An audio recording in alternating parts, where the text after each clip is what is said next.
So welcome to Vasuli's Garden, folks. Today we're back out in the orchard after yesterday's little episode. The wind hasn't died off. We've got the cold weather. There's a cool chill in the air, that's for sure. 14 degrees maximum, so I reckon it's sitting about 11, but Vader reckons it's about 25 because he's just chilling out. Oh yeah, that's right, mate. We've always got to put a little segment on the dogs in here because you've got to love them. If you don't love dogs, switch off now. Anyway, back to the topic. Now we're going to stake these up, and I didn't go through the details of staking them up because they wobble around. But before we go and stake up the other one, obviously we've left the tree guard on from a young tree. They're 2 years old. Yeah, stay over here, mate. What are you doing? Anyway, so the tree guard's going to come off, get all the grass out of there. But initially when I did first plant these trees, I used bamboo canes like this. They're about 20-25 mil, even if not more, 30 mil in diameter. And look, bamboo's a rigid piece of wood, and it can last you, a couple of years. But we're up to our third year now, and this is in the ground. I haven't moved it. See how easily it breaks? It just rots out at the base. So garden stakes are good, timber stakes are good, but they're only good for one season. I wouldn't use them for more than one season or leave them in there longer than one season. And the problem with the rain that we've had now, it's just causing the wood to actually deteriorate. They don't just rot out on their own. They rot out because there's microbial activity in the soil, and that's why it breaks down. So the moisture gets into it, the microbes get into it, and all of a sudden, the timber's rotting away. Let's go and collect some more bamboo. Get him. Get him. Yeah, when the cameras are rolling, they're always performing. Have a look at this pear tree here. It's nice and upright, nice and straight. So this doesn't need a stake because it's not top heavy at the moment. This actually hasn't got any fruit on it. But, as I said, they're just going to break away. Let's collect the rest of the bamboo.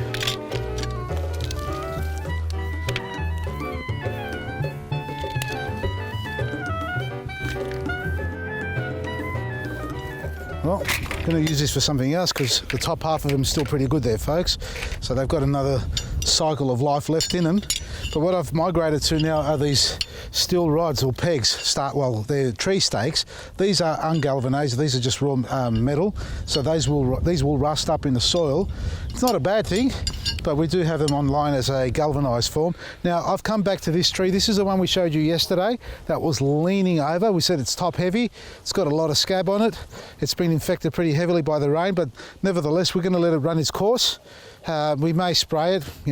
There is spots all over the leaves.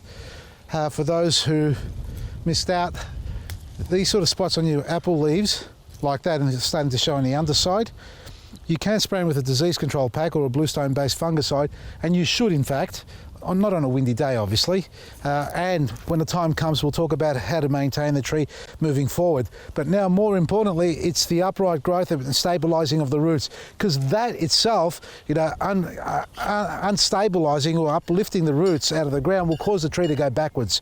Long term it won't do well, and if anything it's going to end up having a lean on it. Now, I've staked it on that side there, and that's the exact direction where the wind's been coming from, and that was the opposite lean to which way the tree was going. So now doing one stake is not enough. 2 is okay, 3 is ideal. 2 is okay when you've got a very thin looking plant, when it's young, there's no top growth on it, not too much of it, it's not a wind catcher, so you won't get that wobbling going on so much. But when it's a tree like this and it's got fruit on it, there's at least 2 or 3 kilos of fruit on this little tree here. Good trunk on it, but look at the gap. See where it was leaning over? Now that needs to be top dressed. We can't have it leaning over or opened up like that, because that will cause dehydration in the roots. Even though it's really wet, you don't want to expose the roots like that. Now when it comes to staking them, you can use this as a measurement if you like. You can go 60 centimetres back like that to there, or about 45, based on the height of the tree and whereabouts you're going to tie it. So you can't go too close because you're not going to get enough, tension on it and angle on it to keep the tree upright. It's going to put too much pressure on the stake itself.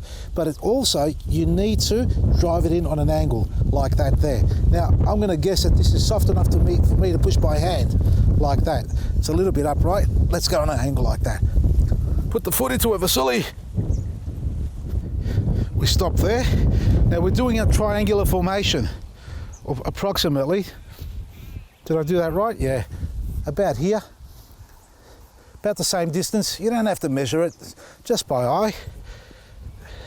soft like that. See the little lug on the end of it? It's really good because once you get it into the ground, that grabs a hold as well.